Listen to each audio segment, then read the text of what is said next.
Bienvenue sur Développement Royal, le podcast dédié au business, au web et au lifestyle. Avec l'ambition de vous accompagner pour vous aider à vous épanouir et à vous développer.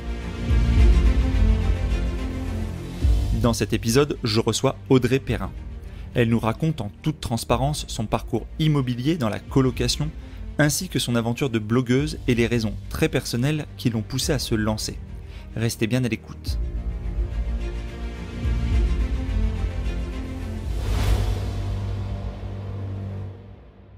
Avant de commencer l'épisode, je vous invite à me retrouver à la fin de celui-ci sur mon blog pour participer à un questionnaire pour m'aider à choisir le titre de mon premier livre sur l'immobilier. Cela ne vous prendra que 3 à 5 minutes et vous pourrez lire les premiers chapitres en exclusivité. Vous pouvez retrouver le lien dans le descriptif de l'épisode.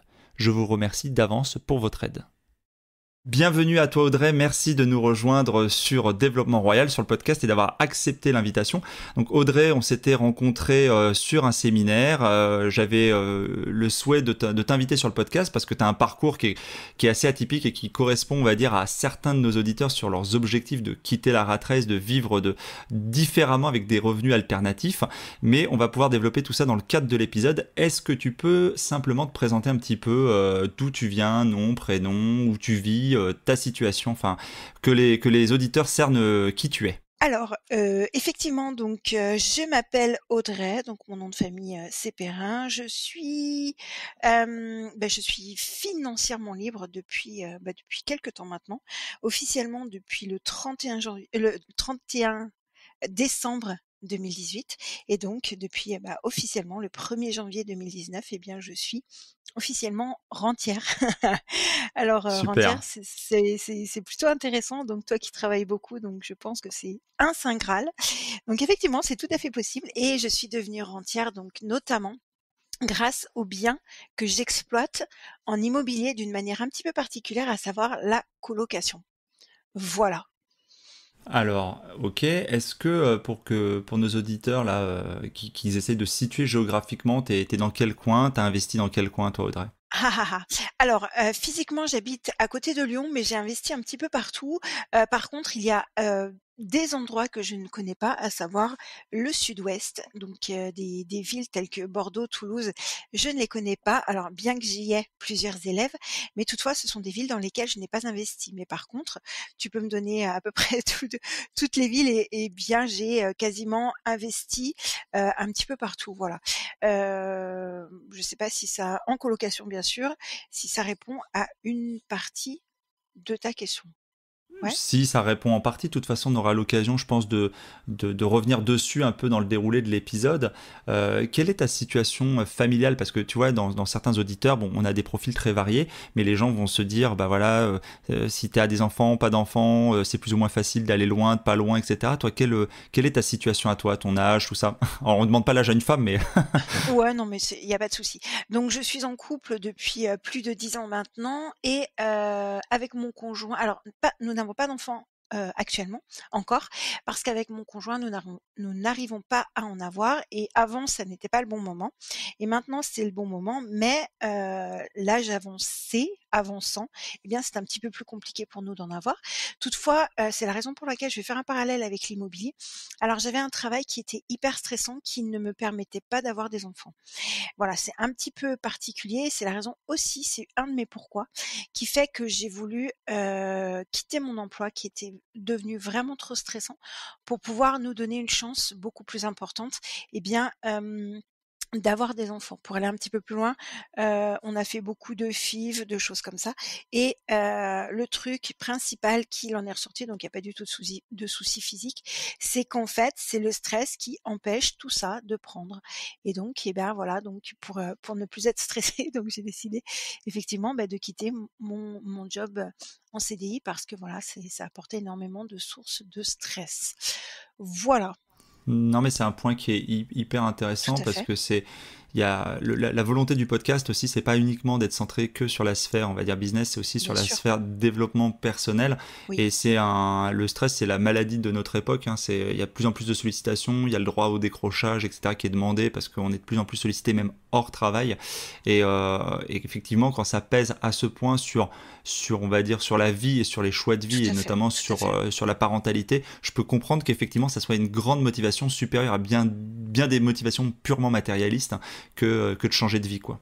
Alors oui, effectivement, et pour aller un petit peu plus loin, du coup, j'avais besoin, d'avoir du temps libre pour pouvoir être, alors pas être déstressée, mais faire vraiment ce qui me plaisait sans avoir à être, enfin, je sais pas, complètement obsédée par mon travail et faire vraiment, vraiment, vraiment ce que j'ai envie de faire et c'est la raison pour laquelle, en fait, j'ai investi dans l'immobilier pour racheter mon temps, pour pouvoir racheter mon temps déjà dans un premier temps et bien sûr en partie celui de mon conjoint et c'est la raison pour laquelle voilà on a des je sais plus exactement comment ça s'appelle des ovocytes en fait en Espagne puisqu'on est allé voilà on est en procédure en Espagne parce qu'en France c'est un don d'ovules et on était sur liste d'attente c'est très compliqué et enfin c'est vraiment il y aurait énormément de choses à faire en France par rapport à ça c'est la PMA les choses comme ça c'est extrêmement compliqué tu vois je suis marraine de jumeaux, donc un garçon et une fille, de nos meilleurs amis.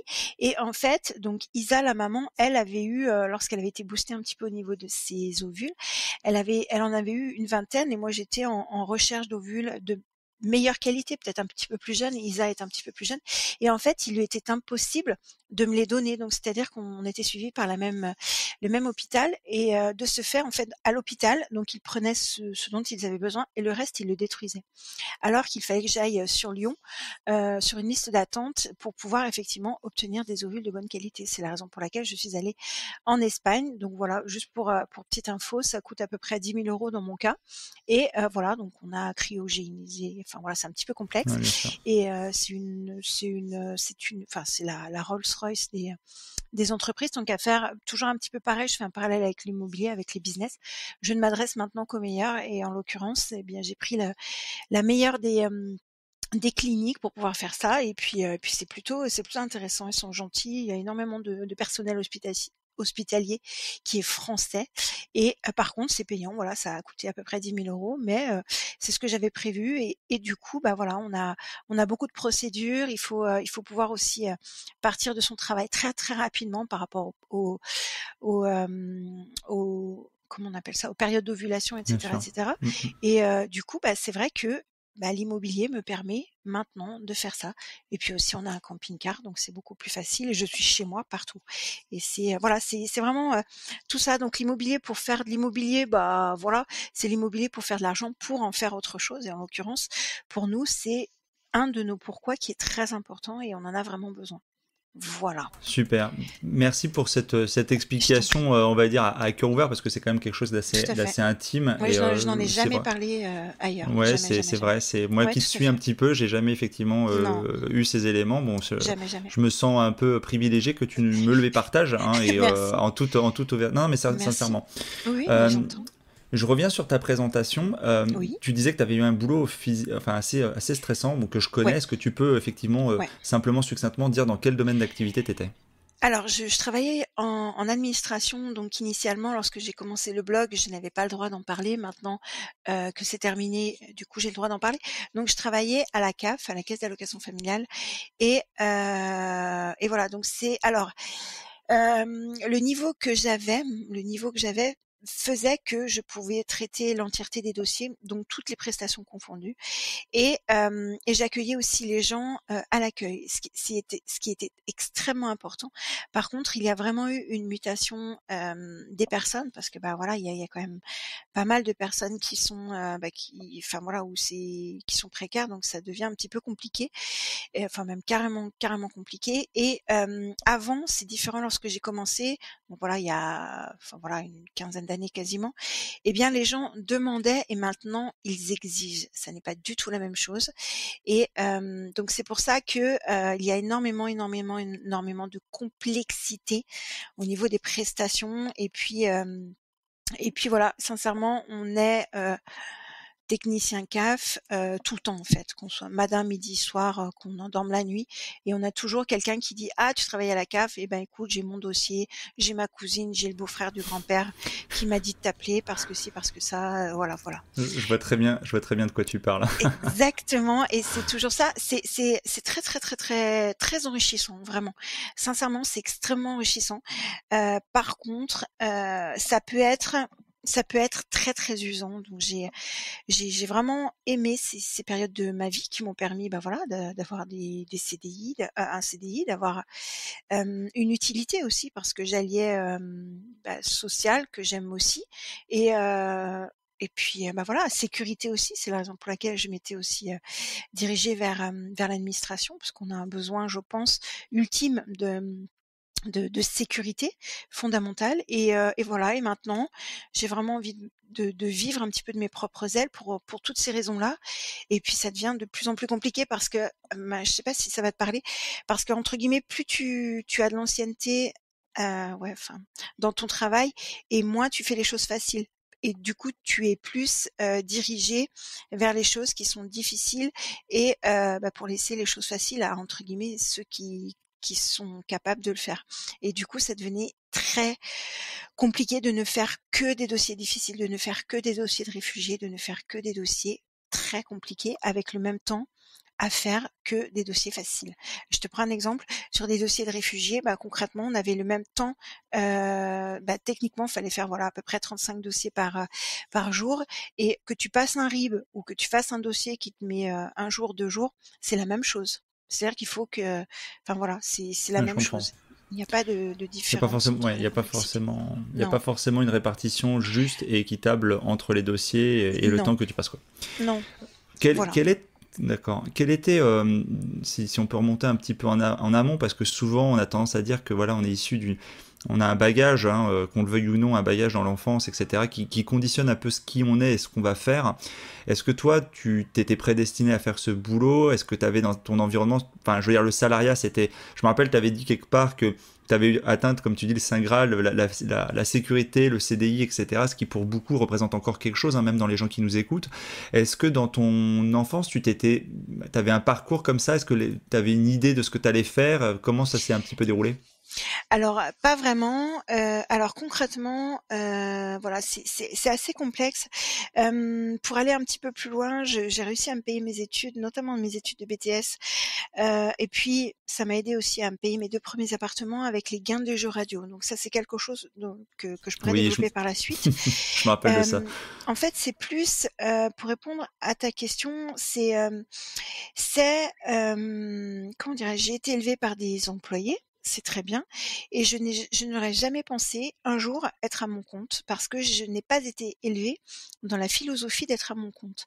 Le fait d'ouvrir un blog, le fait de faire de l'immobilier, en fait, on est chef d'entreprise, et c'est assez difficile parce qu'il y a quelque part tout à apprendre. Alors c'est hyper motivant, mais en même temps, des fois, on ne sait pas comment faire parce qu'on n'a pas justement de personnes référentes.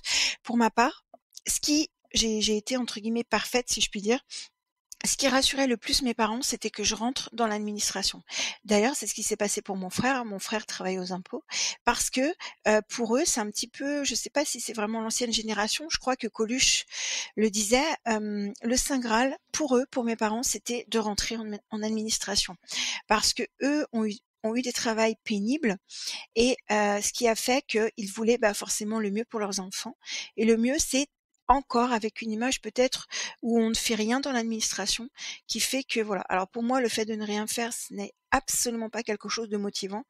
Bien au contraire, si je sais pas, j'étais payée à rien faire, mais c'est SOS déprime, c'est juste pas possible. Toutefois, j'ai été, je sais pas comment dire, bête et disciplinée. J'ai juste été parfaite pour ne pas faire de peine à mes parents. Voilà, donc c'est la raison pour laquelle, eh bien voilà, je suis rentrée en administration. J'ai passé, plein de concours, je les ai tous réussis, et je suis rentrée, bah, dans le premier organisme qui m'a proposé de rentrer au plus tôt, et voilà. Et après, je me suis aperçue que, bah, tu vois, il y a pas autant de temps que ça, et bien que ça ne suffisait plus, que ce n'était pas vraiment moi, et que OK, j'ai appris, mais maintenant j'ai vraiment envie d'être heureuse et de vivre, peut-être non plus spécialement pour les autres, mais de vraiment vivre peut-être, alors je sais pas ce pourquoi je suis appelée ou juste ce que j'ai envie de faire en fait. Quitte à faire des erreurs, j'ai envie juste que ce soit mes propres erreurs et pas forcément pour faire plaisir à quelqu'un. Et voilà. Donc, je sais pas si ça répond Si, à ta si, question. si, si, Ouais, si, c'est très intéressant et c'est quelque chose qu'on d'accord. observe assez souvent quand je discute avec des gens avec des, comment dire, qui sont encore, par exemple, tu vois, en activité et qui Ouais, réfléchissent, qui envisagent, etc.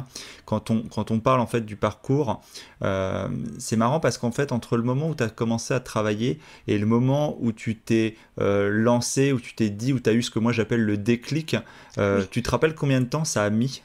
Ah, sincèrement, alors le problème c'est que j'étais vraiment dans la rat race et enfin toute ma vie c'était mon saint graal. Donc je ne pouvais pas me permettre de penser qu'il y avait une autre vie.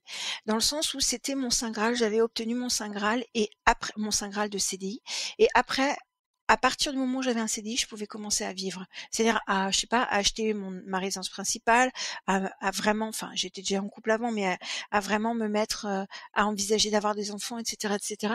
Et sincèrement, le déclic, je l'ai eu. Alors c'est pas vraiment un déclic qui a fait, voilà, c'est quand entre guillemets mon employeur s'est un petit peu moqué de moi. Je vais t'expliquer en fait, il y a donc j'ai ouvert le blog Les Revenus Autrement. Je pense que tu mettras un lien. Il y a un petit peu plus de 5 ans maintenant, et parce que j'avais besoin d'avoir une bouffée d'oxygène. J'avais besoin de savoir que j'étais capable de faire autre chose. Bien que, bah voilà, je n'ai jamais fait d'études d'informatique, je ne savais pas du tout si j'étais capable en fait de terminer quelque chose. Parce que commencer c'est facile, mais vraiment terminer c'est pas évident.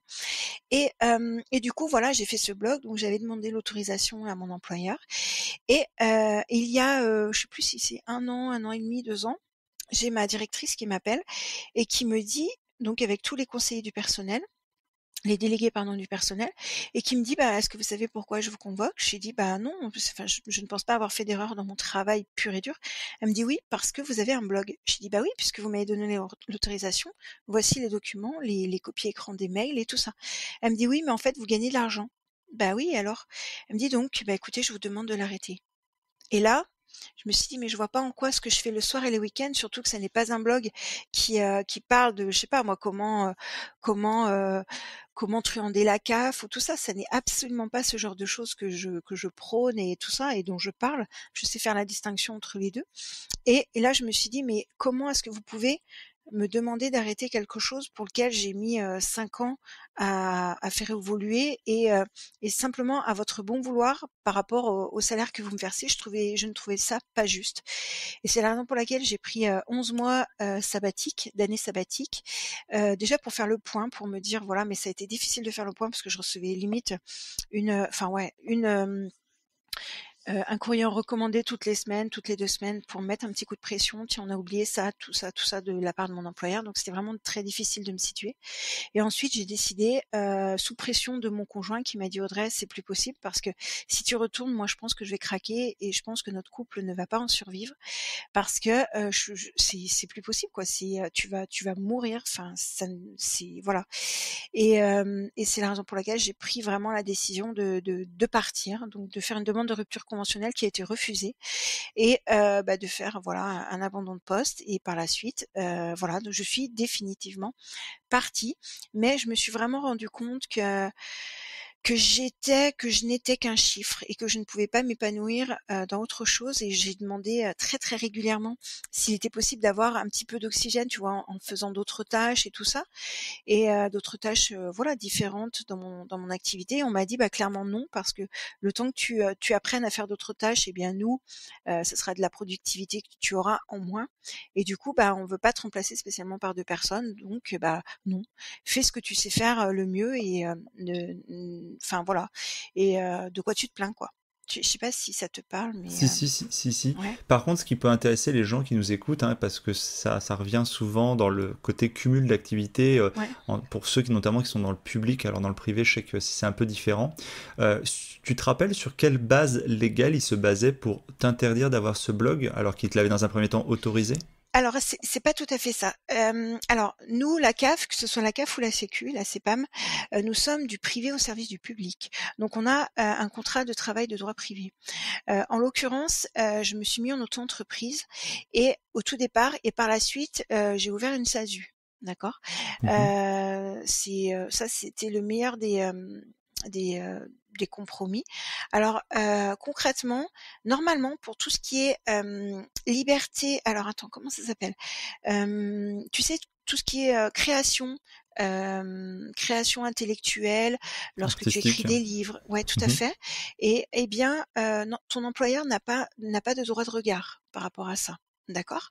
Mhm. Toutefois, le fait de gagner des revenus, eh bien ça peut être, voilà, pris différemment. Enfin, c'est un petit peu compliqué.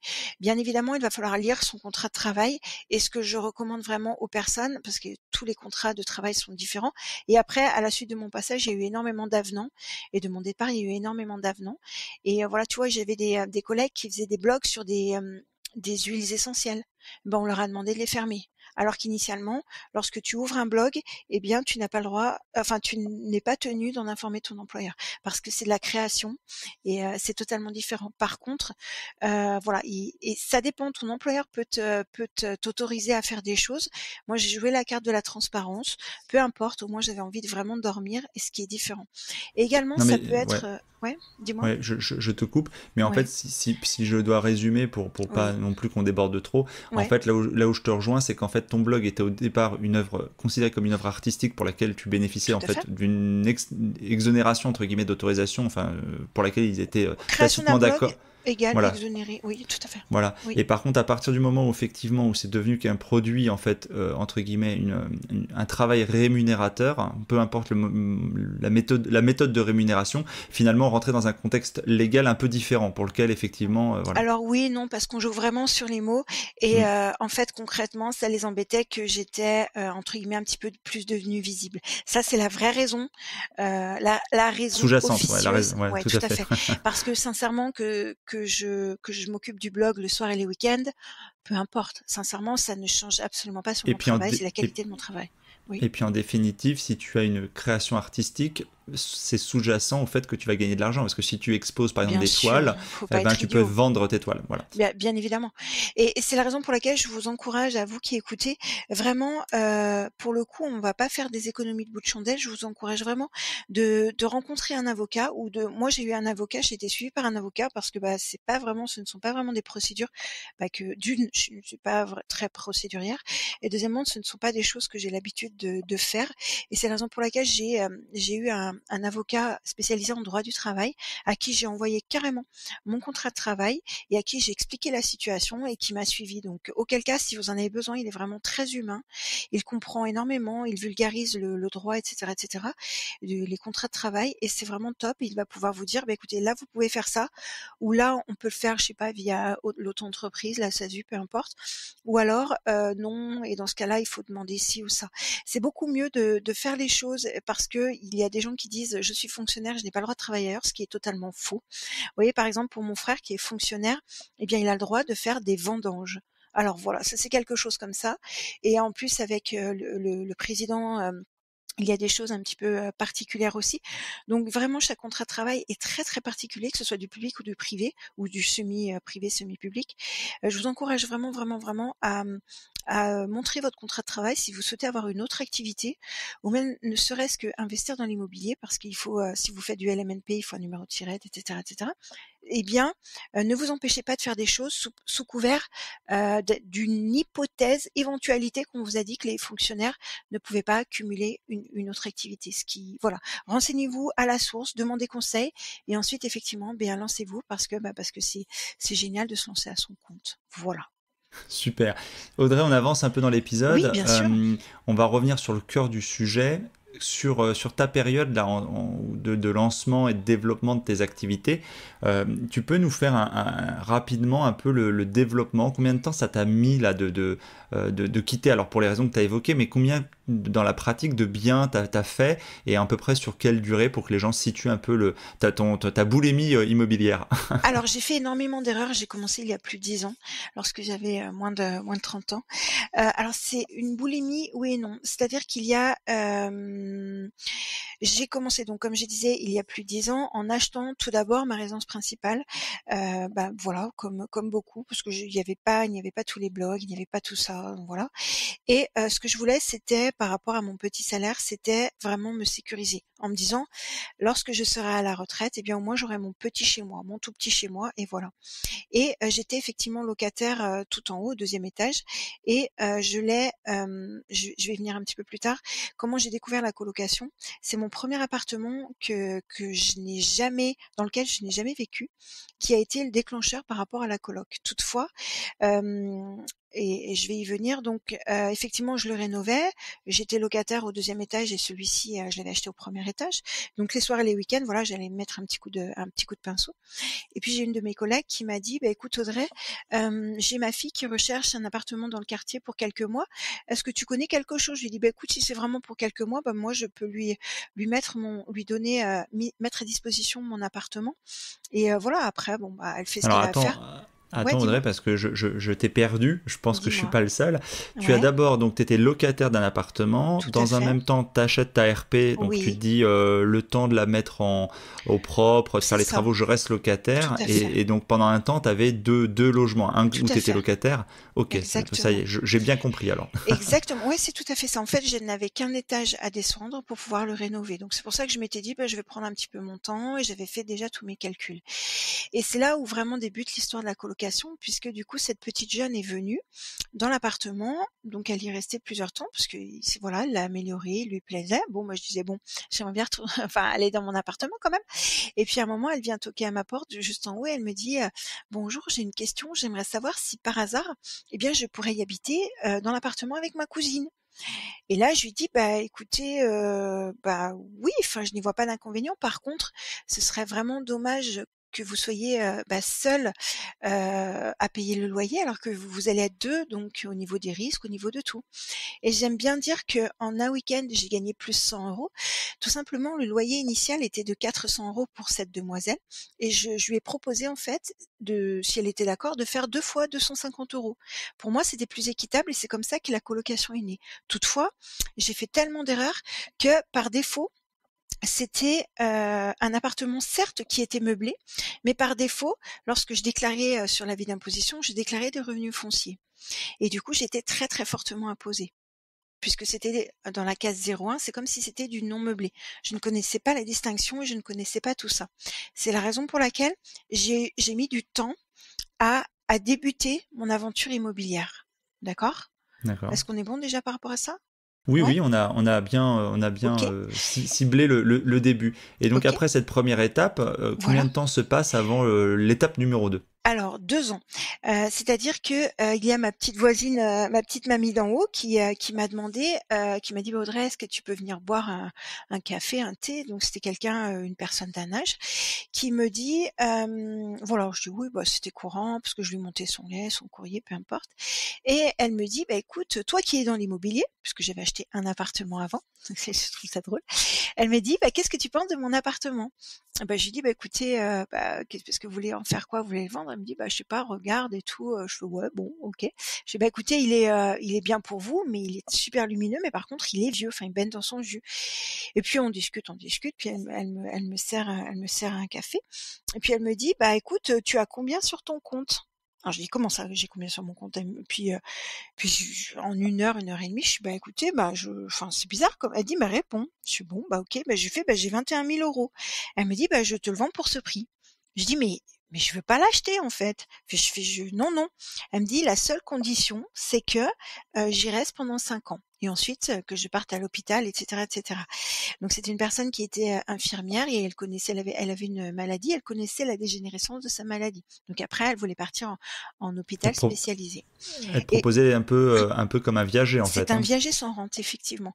Et donc j'ai couru, chez moi, enfin j'ai fait 2 pas en fait, pour aller chez moi. J'ai appelé mes parents et pour la première fois de ma vie, ils m'ont dit: «Oui, oui, oui, oui» et je suis revenue, donc ça a été, quelque chose d'important. Je suis revenue et je lui ai dit: «Bah écoutez, je suis d'accord, mais enfin je suis vraiment désolée, ça sera 21 000 €, frais de notaire inclus, parce que je peux pas plus». Elle me dit: «D'accord». Donc 21 000 €, tu imagines? Et c'est la raison pour laquelle, en fait, le premier appartement d'en bas me payait tout. Et c'est pour ça que j'ai stagné. Donc, il me payait et les charges de mon premier appartement, et le crédit, etc., etc., et les charges du deuxième, etc., etc. Donc, pendant plusieurs années, pendant 5, 6 ans, j'ai un petit peu stagné parce que je payais beaucoup d'impôts. par rapport au premier appartement, enfin les impôts au prorata, et et je n'avais pas de loyer par rapport à la demoiselle qui habitait au-dessus. Par contre, j'étais vraiment à l'équilibre. Il n'y avait pas de perte d'argent. 21 000 euros, ça semble effectivement, ça avait l'air d'être une bonne affaire. C'était sur quel secteur et quel était le prix à ce moment-là de l'appartement normalement? Ouh là là, le prix de l'appartement, bah, j'en sais rien. Quel était le prix de l'appartement? Parce qu'il était vraiment, vraiment, vraiment dans son jus. Elle y avait vécu, toute sa vie, en fait. Donc voilà, il avait 40-50 ans. Plus, voilà, elle l'avait acheté, qui était déjà fait. Le prix sur le secteur, j'en sais rien. Je pourrais pas te dire, c'était peut-être 50 000 euros. Mais voilà, c'est quelque chose, ce sont des prix qui peut-être peuvent vous faire tiquer. C'est vrai que, enfin, sincèrement, 21 000 euros, c'est juste rien du tout. C'était, j'aime beaucoup en fait les appartements en pierre, qui n'ont pas ou peu de charge. Donc c'est pourquoi il n'y avait pas d'ascenseur, etc., etc. C'est vraiment une toute petite résidence. C'est dans le 42, dans la Loire. Et alors pour l'instant, je ne vais pas forcément donner la ville pour plusieurs des raisons. Toutefois, ces prix-là aujourd'hui, enfin sincèrement, enfin je pense, n'existent plus. Donc il faut vraiment reporter le contexte. Il y a il y a 7 ans, 8 ans, et donc c'est pour ça qu'aujourd'hui ces prix-là seraient totalement, complètement délirants. En fait, déjà à la base ils étaient délirants, mais là voilà. Bien sûr, je pense que tu t'en doutes et que vous en doutez, j'ai mis beaucoup de travaux pour le rendre entre guillemets habitable, tel que je le conçois. Voilà, voilà. Pas Est-ce de que souci. ouais, Oui, ça répond à la question. Alors, ouais. les auditeurs adorent, et moi le premier, hein, je suis le premier des auditeurs du podcast, forcément, adore les chiffres. Oui, Je comprends, hein, tu gardes évidemment les localités si tu veux pour toi. oui. Alors, je te pose quand même la question, pourquoi? Parce que finalement, c'est difficile de trouver des marchés porteurs et c'est un marché que tu préfères encore garder, premièrement. Et deuxièmement, malgré tout, juste une question, quelle était la surface de ce bien-là et quels étaient les frais de travaux que tu as engagés dedans? Ah, ah, ah. Alors, non, ce n'est pas parce que c'est un marché porteur par rapport aux viagers sans rente, rien à voir. C'est simplement que, tous les biens que j'ai achetés ont tous, des publics différents, donc sont tous articulés et aménagés différemment par rapport à leurs emplacements, par rapport carrément, à ce que contient chaque bien, et puis au nombre de chambres, au nombre de pièces, et cetera, et cetera. Non, ça n'a rien à voir, c'est simplement que il y a des gens qui vont dire, par exemple dans une certaine ville, qu'ils ne vont, comment dirais-je, ne regarder que les chiffres. Par contre, si ils ne regardent que les chiffres, c'est sûr qu'ils vont mourir. Parce que par exemple, je te prends un exemple. Tu sais qu'à Lyon, par exemple, tu vas toujours louer. C'est-à-dire que même si tu loues un taudis, il y aura toujours des locataires entre guillemets qui vont faire la queue pour venir louer. Après, peu importe. Et il y a des villes, la plupart des villes de province, eh bien, tu es obligé d'aller entre guillemets séduire les locataires. Donc c'est la raison pour laquelle en fait il y a des personnes qui, ça dépend vraiment du secteur et des lieux où est-ce que l'on investit. Tu vois, je t'ai dit que j'investissais dans plusieurs endroits. Et en fait, dans ces endroits-là, eh bien, je n'applique pas les mêmes stratégies. Il y a des endroits sur lesquels, je sais qu'il y aura aucun souci pour remplir, etc., etc. Il y a des endroits sur lesquels il va falloir que je fasse beaucoup, beaucoup, beaucoup, beaucoup plus d'efforts. Par exemple, tu vois, actuellement, j'ai dans un de mes appartements, ce qui est volontaire, c'est ce que je voulais, 3 chambres vacantes. Et c'est volontaire pour pouvoir y faire des travaux, tout ça. Par contre, c'est vraiment un marché différent et ce marché-là, je ne l'aurais pas, par exemple, sur le bassin lyonnais, tu vois? Donc ça s'appréhende différemment et et du coup, c'est vraiment, chaque bien doit correspondre à un profil de public différent. Donc deuxième achat, donc ce viager en fait qui était une opportunité hein, sur un marché on Oui, va dire assez complètement. particulier. Ouais, ouais, ouais. Je t'ai posé la question si t'as pas répondu sur le montant des travaux du coup que tu avais Oui, mis dedans. alors, tout à fait. Alors déjà sur mon premier bien, eh bien, je l'ai acheté, 55 000 €.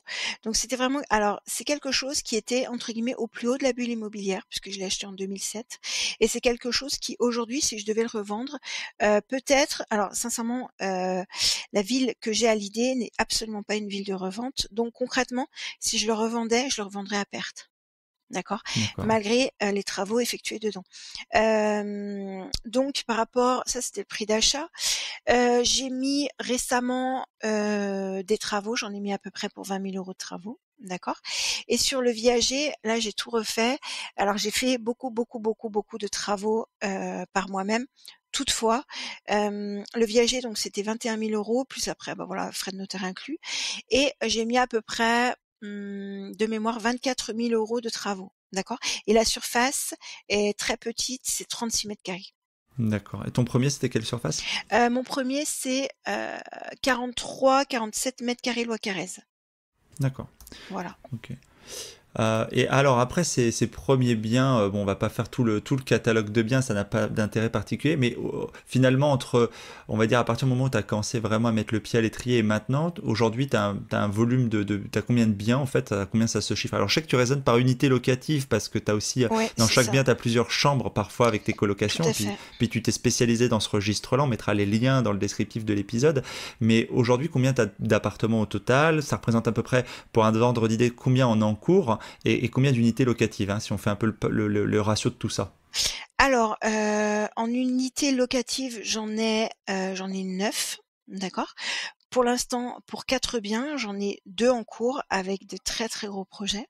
Donc pour l'instant, je vais passer de 9 à environ entre 20 et 25, donc directement, donc ça va passer un gros gap différent en termes d'unités locatives. J'ai aussi des biens avec d'anciens élèves et des associés.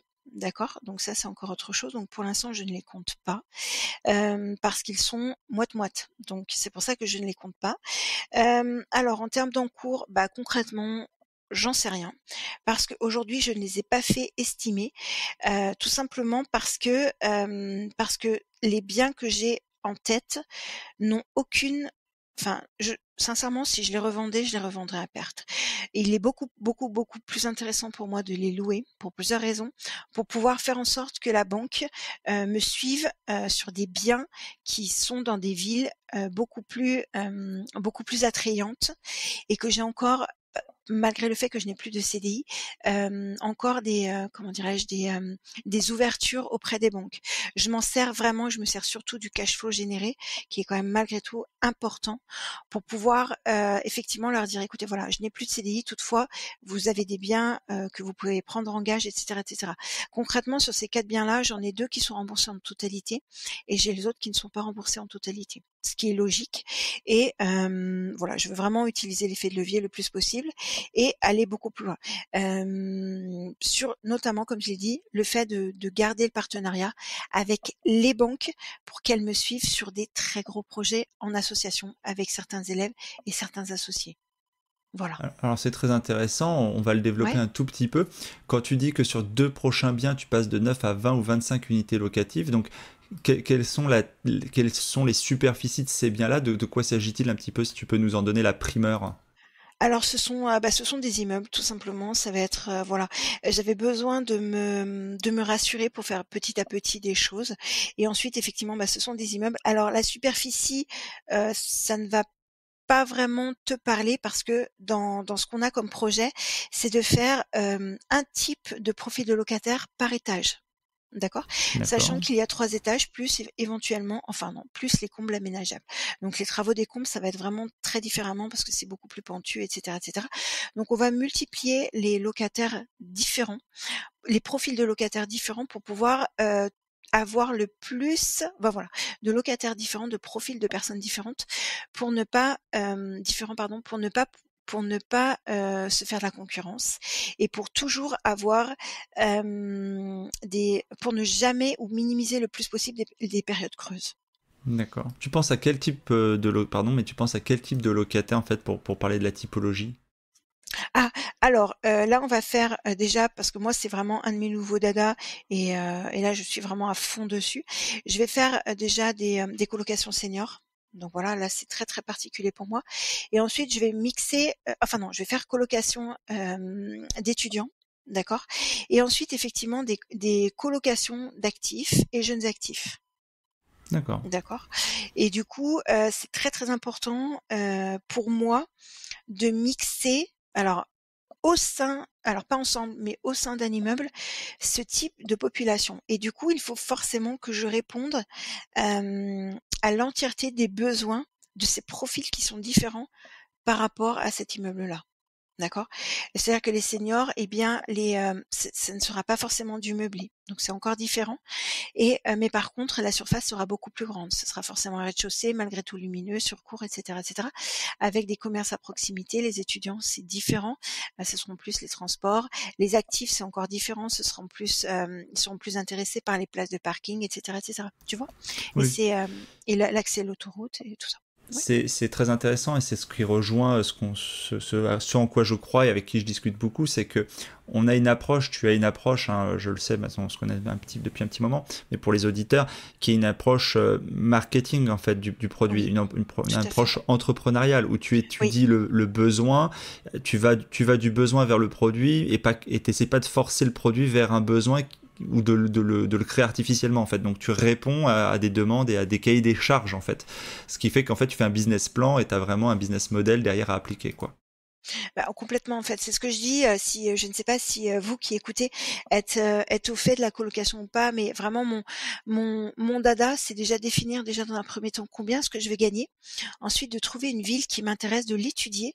Ensuite de trouver les publics, des publics qui m'intéressent et ensuite de leur demander ce qu'ils veulent et après d'acheter le bien. C'est-à-dire que je n'achète pas un bien et pour ensuite mettre des gens et je me dis: «Oh là là, bah attends, machin». En fait, c'est juste de la logique. C'est-à-dire que par exemple, je prends toujours cet exemple-là parce que je trouve il est super intéressant. Eh bien, par exemple, si vous achetez un bien dans une station balnéaire, même si vous l'avez, j'en sais rien, moi, négocié, je sais pas moi, admettons que vous l'aviez payé 100 000 euros, eh bien, ouais, il en valait 250 000, je l'ai négocié 100 000 euros, je suis d'accord. Et oui, je vais faire de la colocation étudiante parce que ci, parce que ça. Et si effectivement, c'est au 15e étage sans ascenseur, volontairement, vous allez comprendre que voilà, eh bien, que vous voulez mettre des étudiants et qu'il s'avère que dans la ville, il n'y a aucun étudiant, concrètement, vous aurez beau être le meilleur investisseur du monde, là, c'est mort. Vous n'avez pas de locataire, donc vous n'avez pas de clients. Parce que dans mon exemple, les personnes qui peuplent cette ville-là ne sont que des seniors. Donc en l'occurrence, la colocation que vous allez faire ne correspond pas. Et peut-être qu'au niveau des tailles des chambres, au niveau de l'ascenseur, au niveau de tout, c'est suicidaire pour moi de faire ce type de choses. Je ne sais pas si je suis très claire, mais Si, si. Mais je alors, peux pas me permettre en fait. ça m'interpelle parce que c'est une discussion qui est intéressante. Finalement, tu passes beaucoup de temps en prospection, ville, population, recherche des besoins, identification des besoins. Tu arrives à cibler des choses. Et derrière, quand tu te mets à chercher le bien, finalement, tu peux aussi ne pas trouver de bien, en fait. Puisque tu ne pars Non. pas du bien pour ensuite trouver des choses, la façon dont tu vas l'exploiter, que tu pars plutôt dans le sens inverse, ça t'arrive aussi de chercher sur des secteurs où tu trouves potentiellement des clients dans ta thématique, mais où tu trouves pas de bien pour ta thématique. Absolument pas. Parce que si tu sais où chercher, eh bien, tu vas trouver pile poil le truc. Je m'explique. Les personnes qui disent oui, alors j'ai pas besoin entre guillemets d'Audrey pour investir en colocation parce que j'ai acheté un bien qui est situé rue de l'Université. Peu importe, dans toutes les villes il y a rue de l'Université. Donc ça veut dire que potentiellement vos clients sont les étudiants. Et en fait, là, vous n'allez pas pouvoir valoriser le bien. C'est-à-dire que vous n'allez pas pouvoir faire de la location premium. Donc tout le monde veut faire de la location premium, tout le monde veut en tirer le maximum parce que ils disent oui, je veux mettre, je sais pas, Netflix et du coup je vais en tirer au maximum. Eh bien non, parce qu'il suffit que vos locataires, si c'est une coloc de 3, que vos locataires ouvrent la porte et que vous louez, admettons, à 500 euros la chambre et qu'ils discutent avec les voisins d'en face qui eux louent 300 euros la chambre pour la même superficie. Là, vous n'aurez plus de clients. C'est mort parce que vous ne pouvez pas rien qu'en ayant un petit Netflix, un petit truc comme ça, justifier de 200 euros par chambre supplémentaire. Ce que je veux vous dire, c'est que vous aurez forcément énormément de concurrence. Lorsque je vous ai donné, je pense, une pépite, c'est-à-dire que lorsque j'étudie une ville et que je choisis le profil des gens, eh bien, ils me disent dans quel quartier est-ce qu'ils veulent habiter. Et ce quartier-là, c'est un quartier dans lequel souvent il n'y a pas ou très très peu de concurrence. Du coup, je peux mettre les prix que je veux. Parce que fondamentalement, le bien, eh bien, aura quasiment le même prix que, entre guillemets, celui que vous avez acheté de rue de l'Université. Mais entre un bien que je peux louer, j'en sais rien, à 500, 600 euros la chambre, j'en sais rien du tout, et un bien que vous êtes obligé par rapport aux concurrents et au secteur de plafonner à 300, ça me fait un gap de 200, 300 euros par personne. Et du coup, ces 200 euros, 300 euros par personne, rappelons que je fais de la colocation, me permettent directement, eh bien, de les mettre en avant par rapport aux banquiers et de dire, bah, maintenant, vous pouvez m'en prêter un, voire deux autres appartements. Et c'est pas du tout, du tout, du tout la même stratégie. Tu vois, par exemple, il y a des personnes qui, je vais te prendre un exemple avec la ville de Béziers. j'ai eu un coaching l'autre jour avec la ville de Béziers, quelqu'un qui a dit: «Oui, j'ai acheté, à côté de la fac de droit». Alors moi, personnellement, c'est pas du tout ce que j'aurais fait. J'aurais dit: «Oui, d'accord, je suis d'accord avec toi. Par contre, quel est ton plan B pendant les mois d'été?» Il m'a dit: «Ben, j'en ai pas». Je fais: «Donc c'est-à-dire que je fais: «En fait, tu n'as pas il faut que tu étudies ton marché par rapport à ça». Tu dis: «Fac de droit, j'aurai toujours un vivier de locataires». Je suis: «OK». Donc concrètement, ça veut dire que renseigne-toi sur les études. C'est-à-dire que là, ce sont des hautes études, donc qui vont probablement dont la période va probablement aller de septembre à janvier et ou février et ou mars, peu importe. Et c'est-à-dire que concrètement, de mars au 31 décembre, concrètement, tu fais quoi? C'est-à-dire qu'en fait, est-ce que, vu que je t'ai dit que c'était une entreprise, c'est-à-dire que concrètement, est-ce que tu as déjà vu dans la vie une entreprise qui travaille 6 mois par an? Alors concrètement, ça n'existe pas. Tu ne peux pas te permettre d'avoir 6 mois pendant lesquels ta colocation ne fonctionne pas, parce que c'est du chiffre d'affaires qui manque. Et c'est la raison pour laquelle je lui ai ordonné, vraiment dans un plan d'action, eh bien, d'étudier des autres profils de personnes qui pourraient et qui devront habiter dans son appartement-là. Et c'est très intéressant et important de le savoir en amont, parce que si tu mets, par exemple, un truc pour les étudiants, tu vas avoir tendance peut-être à mettre à lier une place. Alors que si, en plus, tu te diriges pendant les mois d'été ou peu importe de février à, je sais pas, à juin et de juin à août, eh bien, tu auras encore des profils différents. Donc, il faut immédiatement que tu emménages et que tu mettes les bons meubles qui correspondent aux bonnes personnes que tu vas mettre dans ta colocation.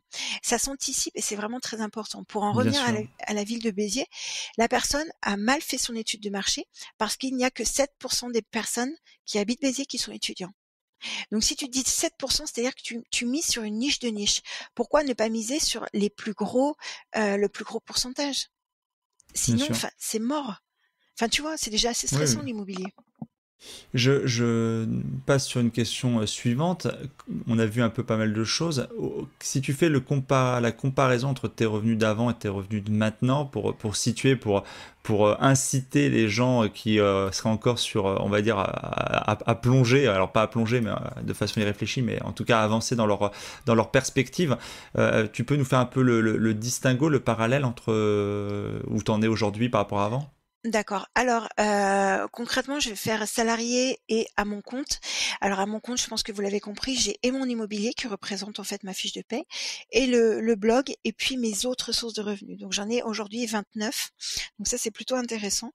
Il y en a certaines qui me rapportent quelques centimes par mois et il y en a d'autres qui me ramènent plusieurs centaines, enfin et milliers d'euros par mois. Donc concrètement, je fais du simple quasiment presque au quadruple. D'accord. Voilà. Et, Et tout confondu. Et c'est pas d'accord. fini. Ouais. Bien sûr. Et sur tes sources de revenus, c'est une thématique qui intéresse aussi beaucoup sur le blogging. Quel est globalement ton trafic de ton blog? Tu disais ça a mis 5 ans à peu près à se Oui. développer. Quel est à peu près ton canal d'acquisition? Enfin, comment ça fonctionne un petit peu? Si tu peux nous en dire un mot, Alors, tiens, on fait une parenthèse. le blog est une de mes sources de revenus, mais ça n'est pas la principale, d'accord? Ah d'accord. Donc non, pas du tout. En termes après vous pouvez voir les indicateurs, je pense sur internet si ça vous intéresse. Le blog pour l'instant, à vrai dire, j'en sais rien du tout. Mes canaux d'arrivée sont que j'ai, plusieurs très, très grosses bases mail. J'ai une base mail très, très ciblée d'environ 10 000 personnes. Donc ça, c'est vraiment thématique immobilier, indépendance financière, tout ça. Et j'ai une très, très, très, très grosse base mail parce que j'ai aussi la base sur les jeux qui est de 1,6 million. Donc ça, c'est un petit peu plus particulier sur la base sur les jeux et sur vraiment autre chose. Et voilà, donc c'est vraiment différent pour répondre. Je ne pourrais pas répondre précisément à ta question. Par contre, je vais vous donner, par exemple, un exemple de business. En fait, lorsque tu as du temps, en l'occurrence, c'est comme ça que je le vois. Mon immobilier m'a permis de racheter mon temps. C'est-à-dire que constitue ma fiche de paye, voire beaucoup plus. Et du coup, j'ai du temps, j'ai 35 heures, 39 heures à occuper. Et c'est la raison pour laquelle, en fait, il y a des business qui viennent à moi et que je peux tester. Et bien, par exemple, tu vois, j'ai l'un de mes business, c'est la location de camping-car. Donc, j'en ai un. Et j'apprends aux gens comment bien acheter leur camping-car, comment bien le louer, etc., parce que ça, c'est quelque chose que je fais moi-même. Également, j'ai la location de voitures type Drivey Wecar. C'est-à-dire que j'investis dans des sociétés, enfin en l'occurrence une société qui permet d'acheter des bouts en fait de voitures et ces voitures-là, après, eh bien, voilà, la société nous reverse des dividendes ou non. Et en l'occurrence, je laisse les dividendes dans la société et voilà. En fait, j'en ai énormément et j'adore ça. Je suis vraiment enfin voilà, c'est juste génial. J'ai plein de business encore en devenir parce qu'en fait, il y a des opportunités qui viennent à nous et des gens qui sont pros dans leur business. Et maintenant, j'utilise entre guillemets mon argent pour pouvoir croire dans des projets qui sont très importants pour les gens. Tu vois, j'ai un business dans lequel je crois. C'est quelqu'un qui va monter sa boîte de garde du corps. C'est un truc de fou et je vais mettre la main à la pâte pour pouvoir lui donner un coup de pouce financier pour pouvoir faire en sorte qu'il monte sa boîte sereinement. Tu vois, c'est tout ça en fait. Bien sûr. Quel est les revenus, par exemple, tirés du blog à peu près? Tu as un ordre de grandeur? Alors, j'ai plusieurs thématiques par rapport au blog. Donc, j'ai la vente de produits numériques, j'ai la vente aussi de produits physiques, j'ai le coaching et j'ai bien sûr la vente de produits numériques tels que les formations. Je Donc dirais ça, c'est les environ. méthodes, pardon, ça, ce sont les méthodes de monétisation. Donc Oui, l'ensemble tout de, à fait. voilà, c'est ce qui permet de toucher des Tout à revenus du fait. blog. Ok, Tout à fait. J'ai, pour donner un ordre d'idée, sans y être à fond, j'étais à peu près à 30 000 euros à l'année. C'est le annuel. chiffre D'accord, d'affaires. d'accord. Ouais, voilà. Et sans y être à fond parce que techniquement, depuis le 1er janvier 2019, eh bien là, je vais y être vraiment à fond. Ok, Voilà. ouais, puisque c'est que depuis le 1er janvier 2019 que tu as le temps de t'y consacrer à fond. Que j'ai le Effectivement. temps et c'est pour ça aussi que j'ai pris une collaboratrice et que voilà quoi, tu vois. Donc l'un de mes objectifs par rapport au blog et à la société en elle-même, parce que le blog est à l'intérieur de la société, eh bien je veux faire développer ma société de plusieurs manières que ce soit. Et l'un de mes objectifs est effectivement d'embaucher 10 personnes avant le 31 décembre 2020. Voilà. D'accord. Tu dis que tu as recruté déjà une collaboratrice. Alors moi, je suis adepte des assistantes virtuelles, etc. Ta collaboratrice, elle est en métropole. Oui, Tu peux oui, nous tout dire à un peu fait. c'est quoi? C'est une assistante, c'est une secrétaire à son compte? Non, C'est- pas du tout en fait. C'est une demoiselle que je prends en alternance et on a commencé par un stage alterné parce que je voulais savoir si effectivement j'étais capable de rebosser avec quelqu'un et tout ça. Et donc elle fait un petit peu tout. Elle est plus sur le support technique, d'accord. Et elle m'apporte aussi énormément en termes de visuel, en termes de tout ça. Et elle est très très douée au niveau des indicateurs, au niveau de tout ça. Moi, ce qui m'intéresse pas. Ça ne m'intéresse absolument pas. Moi, je serais plus, tu vois, sur la partie commerciale et voilà. Et elle est plus sur le fond, tu vois. Et s'il y a besoin de faire des choses, eh bien, je lui demande qu'elle les fasse, comme les pages de vente, les choses comme ça. Et c'est vraiment, c'est top. Et par rapport aux personnes que j'ai recrutées aussi, tu vois, j'ai recruté, par exemple, l'une de mes anciennes collaboratrices à la CAF. Donc elle voulait monter sa boîte de comptable. Du coup, je lui ai délivré la compta. Donc je lui laisse la compta du blog et de tout. Enfin non, ton, que du blog. ton assistante, en termes d'alternance, elle fait un cursus en quoi, du coup? Alors, initialement, elle avait passé sa licence, elle est revenue pour faire un BTS et là, elle fait un cursus en communication marketing. Et là, elle est de nouveau en master pour communication marketing. D'accord, ok. Donc c'est un profil effectivement qui se prête bien à ce type d'activité. Tout à fait. Et c'est, en fait, je ne voulais pas spécialement d'une personne entre guillemets diplômée. Je voulais d'une personne motivée. Et j'ai aimé, ce que j'ai aimé en fait, c'est ce qui m'a fait la choisir dans son parcours, c'est que elle a eu sa licence, elle était acceptée pour passer en master, etc., etc. Mais elle a préféré faire de nouveau. C'est comme si elle redoublait quelque part, même sur un niveau encore plus bas, pour refaire une année de BTS, pour parfaire son CV et avoir une complémentarité par rapport à ce qu'elle avait appris pour aller encore plus loin et être encore plus bankable et apporter encore plus aux entreprises. C'est la raison pour laquelle je l'ai prise et maintenant elle fait son master et il n'y a aucun problème et j'adore parce qu'elle a compris l'indépendance financière et ce que je souhaite par rapport à mes futurs collaborateurs et idem par rapport à Clarisse, eh bien c'est qu'ils aient tous c'est qu'ils créent leur business. C'est-à-dire que ça fera partie du truc. Je veux, par rapport à ça, les former pendant 3-4 mois, qu'ils étudient toutes les formations que j'ai à disposition. Il y en a vraiment beaucoup, et qu'ils puissent eux-mêmes créer leur propre business. Tu vois, Ok, c'est ce ouais, qui tout à fait. m'intéresse pour n'avoir entre guillemets. Je peux pas prôner l'indépendance financière en employant des gens entre guillemets en les payant au SMIC. Ça ne marche pas. Je veux qu'il soit à fond avec moi, qu'il croit au projet. Si besoin, s'il y a quelqu'un qui est doué en, j'en sais rien, moi, en anglais, qui a envie de se former ailleurs, je vais lui payer la formation pour aller aux États-Unis, participer à des masterminds. Et la personne va revenir avec des idées, des tests, des choses comme ça. Tu vois? C'est ça que je veux en fait. Je passe à une question un peu qui revient là-dessus, en fait, qui développe un petit peu sur ta méthodologie. Moi, je suis adepte de l'organisation pour la gestion de ces projets, pour arriver à faire plusieurs choses. Tu as 29 sources de revenus différentes, on le rappelle, c'est quand même Oui. pas rien, même si elles sont plus ou moins passives pour certaines, je présume, hein, selon lesquelles, etc. Euh, Est-ce que tu as une organisation spécifique? Est-ce que tu fais les choses d'une certaine façon? Tu vois, moi, je suis en Miracle Morning, j'ai des routines, Oui, des voilà, process. tout à Est-ce que fait. tu as des. Idem. Qu'est-ce que tu fais? Comment tu t'organises? Comment on travaille Audrey Perrin? Alors, comment travailler Audrey Perrin? Je fais aussi Miracle Morning, mais je ne fais pas enfin, c'est pas tout à fait dans mes routines. C'est-à-dire qu'effectivement, bah, je me lève un petit peu plus tôt que 5 heures d'ailleurs. Et alors, concrètement, quelle est ma journée type? Alors, je vais vous donner voilà, je pense que ça pourra vous aider. Alors, premièrement, la première chose que je fais, au-delà du Miracle Morning, c'est lorsque je suis par exemple avec ma collaboratrice, eh bien, les premières tâches qu'on fait pendant 1 heure et demie, c'est augmentation du chiffre d'affaires. Donc c'est-à-dire que on brainstorm, on sait ce qu'il y a à faire sur l'augmentation du chiffre d'affaires. Donc ça peut être envoyer un email, écrire un article, peu importe. Et en fait, j'ai vraiment besoin que ce soit défini par rapport à ça. Ensuite, il y a effectivement la partie création, qui est une très grosse partie que j'adore faire aussi, et qui est vraiment quelque chose qui me met en joie, tu vois. Tout comme d'ailleurs l'augmentation du chiffre d'affaires, parce que c'est une entreprise. Tous mes biens et mon blog sont des entreprises. Ensuite, il y a la partie réseaux sociaux. Donc c'est la partie sur laquelle, eh bien, elle et moi, eh bien, on va faire des publications, on va les programmer, etc., etc. Et ensuite, effectivement, juste, ce sera de nouveau création, tout ça. Et par la suite, tout à la fin de la journée, ce sera réponse aux emails. Alors pourquoi dans ce cadre-là? Tout simplement parce que lorsque tu réponds à un email, eh bien, si je répondais à un email le matin, eh bien, j'aurais des réponses à ma réponse. Je serais obligée de répondre aux réponses. Et dans mon organisation, de répondre aux emails, ça prend énormément de temps parce que c'est moi qui le fais et j'adore faire ça. Mais en même temps, c'est très, très, très énergivore. Et lorsque je réponds à un email, eh bien, je ne fais pas autre chose.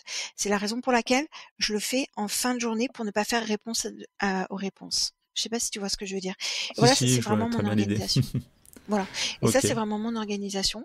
Et au milieu d'après-midi aussi, on développe les business. Donc, on dit qu'est-ce qu'il faut faire.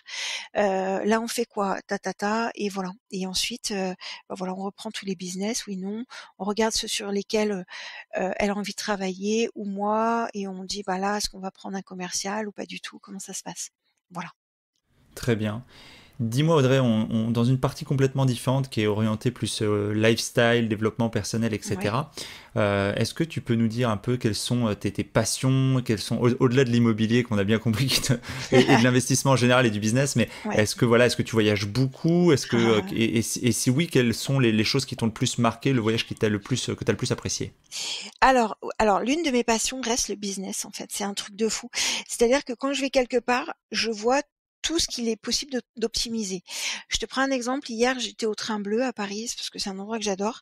Et je me suis dit, mais tiens, tu vois, ils devraient mettre un écran de la SNCF parce que ça leur ferait gagner en chiffre d'affaires. C'est-à-dire que les gens se diraient, ah bah tiens, j'ai peut-être 10 minutes, bah, je vais aller voir au Train Bleu parce que de toute façon, il y a l'écran, donc je saurai à peu près quand est-ce que je dois partir et quand est-ce que je dois arriver, etc., etc. C'est une valeur ajoutée, bon, qu'ils n'ont pas besoin, mais voilà.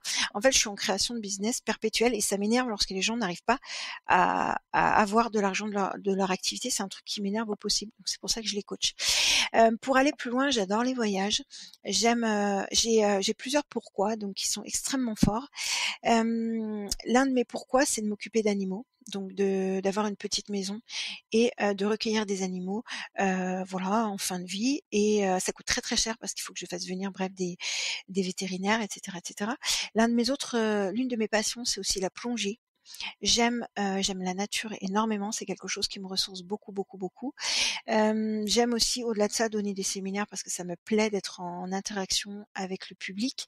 Et par rapport au voyage, alors, je fais un parallèle avec les jeux. Les jeux radio, qui est une de mes passions, eh bien, dans les jeux radio, je gagne énormément de choses. Que ce soit, je suis très épicurienne. J'aime les restos. J'en ai gagné des centaines, des milliers. J'ai aussi des voyages, des box, tout ce que tu veux, tous les iPhones, tout, des télés pour meubler mes colocations. Et il y a surtout des voyages. Par exemple, en janvier, je suis partie à Venise, c'était important. Et là, au mois de juillet, je pars au Vietnam. Donc c'est vraiment, ce sont des cultures, enfin, les voyages, c'est un truc de fou. Alors par contre, mon conjoint est encore dans la rat race, donc c'est un petit peu plus compliqué. Mais je m'autorise, par exemple, voilà, à organiser des voyages à New York, à Londres, peu importe. Là, je suis partie en Belgique pour aller voir des clients. Et j'adore ça, en fait. C'est un truc de fou. J'adore ça. Je pensais pas. Et maintenant qu'on m'a lâché la bride par rapport au travail, je suis comme un cheval fou et c'est un truc de fou. Et voilà, tout est, j'aime le chocolat, j'aime la cuisine, j'aime tout. Tu vois, hier, je suis allée, on m'a offert un repas à Euro Disney. Enfin, je savais pas, avec une nuit d'hôtel là-bas. Et j'étais avec huit autres amis. Et c'était juste génial. Et je n'ai pas eu de moment préféré, c'était juste top. Et j'ai juste regretté de ne pas faire de laser game avec eux. Et voilà, parce qu'il fallait que je revienne ici, mais voilà. J'aime tout en fait. Super. On m'en voudrait de pas te poser la question, mais c'est ce mystère des jeux radio. Combien tu joues, combien tu gagnes, Mon Dieu. combien. Alors, Oh dis-nous là un là. peu. Mon Dieu. Parce que tu vas nous donner la martingale. Comment on gagne aux jeux radio, Ah là là, mon Audrey? Dieu. Est-ce qu'il y a vraiment une martingale? Non, il n'y en a pas vraiment. Alors, les jeux radio, c'est quelque chose que je fais depuis l'âge, je sais plus si c'est 14 ou 16 ans, je me rappelle plus. Donc c'est quelque chose, voilà, qui T'étais pendu à la radio toute la journée alors. même pas, tu vois. Non, en fait, je définis ce que je veux gagner, un petit peu comme l'immobilier en fait, ce dont j'ai besoin. Comme je te disais, bien du coup, quand j'ai besoin de gagner une télé, je trouve la radio qui l'a fait gagner, je la gagne et après je la reçois et je la mets dans mes appartes. Point. Je vois pas, c'est aussi simple que ça. Bah non, pas du tout. En fait, il suffit simplement de savoir quand appeler, quoi dire. Et puis après, voilà. Après, Donc t'appelles dès qu'il y a l'annonce, tu fais sonner, tu tapes juste avant l'annonce, tu fais t'appelles. Comment t'arrives à... ça, mais je vais pas tout c'est réécrire. Et c'est ça la marque de fabrique. je vais pas forcément, mais c'est quelque chose qui m'amuse. Concrètement, je joue quand j'ai besoin de quelque chose. En fait, c'est-à-dire que je ne suis pas toute la journée au téléphone. J'essaye, allez, 2 fois, 3 fois maximum pour obtenir un gain. Voilà, maxi, mais c'est pas tout le temps. Et en général, j'obtiens. C'est simplement, alors, comment dirais moi, j'ai développé une méthode, enfin, où je parle de mon parcours, où je parle de tout ce que j'ai gagné, et c'est pas terminé. Je sais pas, je joue peut-être, j'en sais rien, 1 fois par semaine, et toutes les semaines, je reçois entre, je sais pas, 2 à 3 lettres recommandées, je sais même plus ce que c'est. Donc, D'accord, donc en fait tu fais en réalité ouais, pour donner juste un peu le volume de temps où tu passes, mmh, tu repères les jeux parce que bon, c'est tu ça. as une liste d'abonnements où tu reçois les jeux, Ah non, non, pas les du tout. participations, non, Non, non non, même je pas. repère les jeux Enfin, tu grâce à cherches. des logiciels particuliers, des radios, en fait. Je repère les jeux qui sont diffusés sur des radios que je veux. Donc comment tu fais alors? Tu utilises un outil particulier pour savoir quel jeu il y a et savoir à quel jeu participer? Alors oui, j'utilise un outil particulier, des logiciels que vous pouvez aussi trouver sur Google, hein, Google est votre ami, et je fais la différence entre ce que je veux gagner. Comme j'ai dit, ça n'est pas la radio qui définit combien ni ce que je veux gagner, c'est moi qui le définis. En l'occurrence, j'ai fait la distinction entre radio nationale et radio locale. Pour te la faire courte, sur les radios nationales, eh bien, c'est tel que Énergie, Fun Radio, Skyrock, etc., Rire et Chanson. Et il y a les radios locales, donc voilà, qui sont localement diffusées, j'en sais rien, Radioscope, peu importe.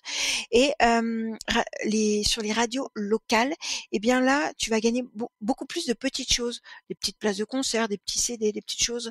Voilà, donc qu'il t'est possible, soit de gagner immédiatement des places de cinéma, des restaurants, des choses comme ça. Donc ça, c'est vraiment quelque chose que j'utilise entre guillemets abondamment. Et il y a les radios nationales qui, elles, font gagner de très gros lots, tels que des croisières, tels que des PS quelque chose, tels que des iPhones, tout ça, tout ça. Et donc, en fonction du besoin, si j'ai un besoin entre guillemets d'argent ou si j'ai un besoin de voyage, eh bien, je vais me diriger vers telle ou telle radio. Voilà. Et c'est vraiment, il y a des radios, dans les radios locales. Sur les radios locales, pardon, c'est un petit peu plus facile d'accès, bien que les radios nationales ne soient pas vraiment problématiques. Mais pour le coup, ça dépend. Tu vois, si par exemple, il y a quelque chose que je n'ai jamais réussi à gagner sur les radios, quelles que soient d'ailleurs les radios, eh bien c'est la voiture. Ça, c'est vraiment un gain que je n'ai jamais réussi à avoir. Lorsqu'il y a de l'argent en jeu, c'est un petit peu plus compliqué d'avoir le standard. Et voilà. Mais sinon, il n'y a rien de compliqué à ça. C'est une méthode comme tout, hein. Oui, bien sûr, j'imagine. Bon, on va s'essayer, on te dira les résultats qu'on obtient. Ouais, mais il faut quand même malgré tout savoir comment ça fonctionne. Effectivement, il y a une méthodologie à avoir, mais c'est juste génial en fait. Tu peux gagner tout et les cadeaux que je gagne, eh bien j'en fais des cadeaux de Noël, tu vois. C'est top. Super. Ouais. Audrey, tu nous l'as dit, tu formes et tu te formes également fréquemment. Une des bases de ces formations, c'est aussi le fait de lire. J'imagine que tu lis. Est-ce que tu lis souvent ou pas? Alors je lis le plus possible, mais maintenant j'ai de moins en moins de temps. Par contre, j'ai trouvé une très très bonne alternative. Alors merci à mon coach Juno de m'avoir partagé cette alternative. J'écoute des livres audibles. Donc c'est Audible, ce sont des livres audio et vu que je suis énormément en déplacement, eh bien, je télécharge les livres audio et ça me permet justement, eh bien, entre guillemets, où que je sois, eh bien, de lire quelque part et d'ingérer et de décortiquer des livres qui me sont intéressants et voilà. Mais sinon oui, alors là j'ai, enfin sincèrement, si tu voyais ma bibliothèque, c'est juste pas possible. Et avant, je n'aimais pas lire et maintenant, j'adore ça. Enfin, c'est Noël en fait. Je te jure, c'est du gâteau. Mais par manque de temps, eh bien, je le fais un petit peu moins. D'où le fait que j'ai reporté ça sur des livres audibles. Donc, un petit peu comme les podcasts en fait. Tu vois? Tout à fait. Alors, je prends le défi. Je l'avais déjà demandé à Gaston. D'ailleurs, Gaston, si tu m'entends, j'attends toujours ta photo de ta bibliothèque parce qu'il m'a prétendu avoir la plus grande bibliothèque possible et inimaginable. Ah, Donc, je veux la photo de la bibliothèque d'Audrey Perrin pour faire le mur des bibliothèques sur le blog. il y en aura pas spécialement parce que j'en ai un petit peu partout des bouquins. Donc, je n'ai pas une bibliothèque dédiée et j'ai énormément de livres numériques aussi. Bien sûr. Donc, Alors, ouais, je comprends. défi non Donc, relevé pour le coup pour moi. Désolée. bon, raté. Je lis également énormément et j'utilise aussi Audible, donc effectivement je mettrai un lien dans la description de la vidéo sur l'application Audible que je recommande. Il y a également une alternative que tu connais peut-être pas ou peut-être que tu connais, je ne sais pas. C'est Cooper, c'est une application qui permet aussi d'avoir les résumés de livres, donc t'as pas le livre en entier mais tu peux quand même déjà avoir une bonne comment dire, synthèse du livre, ce qui est intéressant pour justement te faire un premier avis avant éventuellement d'acheter et de lire complètement le livre. C'est Oh, aussi une alternative. merci. De rien, je t'en prie. Écoute, on arrive à la fin de ce podcast. Est-ce que du coup tu as une citation que tu aimes particulièrement ou qui t'inspire particulièrement? J'en ai vraiment, vraiment, vraiment beaucoup. Mais je vais en choisir une. Là, c'est celle qui, je pense, me parle maintenant, là maintenant tout de suite. Ça va être euh, un idiot qui marche ira toujours beaucoup plus loin que deux philosophes assis. Alors c'est du Audiard, peu importe. Ce que je veux vous dire, c'est que c'est difficile de se faire confiance. Dans l'immobilier, c'est une projection de soi. Dans tout ce que vous allez entreprendre, vous allez probablement faire des erreurs, mais il faut vraiment que vous ne vous arrêtiez pas aux erreurs puisqu'elles font partie du processus d'apprentissage. Si vous étiez arrêté au fait que vous soyez tombé lorsque vous étiez bébé, eh bien vous ne marcheriez pas aujourd'hui. Vous ne seriez pas entre guillemets capable de faire des marathons. Ce que je veux vous dire, c'est que on ne nous a pas appris possiblement à se faire confiance. Par contre, on nous a appris à être salarié, employé. Donc, essayez de vous faire confiance. Faites des choses vraiment que vous aimez et c'est vraiment ça. Vous n'aurez plus l'impression de travailler en fait. Voilà, je sais pas si c'est clair, mais allez-y et puis après rencontrez les bonnes personnes, bien évidemment et ne pensez surtout pas que vous êtes le seul et unique ou la seule et unique personne qui est, qui a la science infuse. Donc il y a énormément de personnes qui sont complémentaires à vous et qui vont pouvoir vous aider dans votre business. Voilà. Merci Je t'en prie. beaucoup Audrey pour ce partage et je te dis à très bientôt pour les retours de tes nouvelles aventures Voilà. immobilières et tout le reste. Merci Patrick, à très bientôt. Merci de m'avoir invité et puis à très bientôt à tous. L'épisode est maintenant terminé. J'espère que vous l'avez apprécié, qu'il vous a inspiré. Si oui, pensez dès à présent à vous abonner. Et si vous voulez m'aider à faire vivre ce podcast, alors je vous invite à laisser un commentaire ou une évaluation sur iTunes ou sur la plateforme que vous utilisez. Cela me permet d'améliorer le contenu et de le faire connaître à un plus grand nombre de personnes. Et pour vous remercier de votre aide, je ferai chaque mois un tirage au sort parmi les nouveaux contributeurs et j'offrirai 1 heure de coaching ainsi qu'un bon d'achat de 20 € sur Amazon. Le nom du gagnant sera publié sur Facebook. Vous pouvez bien sûr me retrouver sur ma chaîne YouTube ainsi que sur Facebook, Twitter et Instagram. Je mettrai les liens dans le descriptif de l'épisode et sur le site internet www.developpementroyal.com. Je vous dis à bientôt pour de nouveaux épisodes. Si vous êtes arrivé à la fin de ce podcast, alors permettez-moi de vous proposer un passage à l'action. Si vous voulez apprendre à vous organiser pour devenir plus efficace dans votre business et dans votre vie, alors dans ce cas, inscrivez-vous à ma formation Super Organisé. C'est simple, il vous suffit de suivre le lien dans le descriptif de l'épisode ou sur le site www.developpementroyal.com.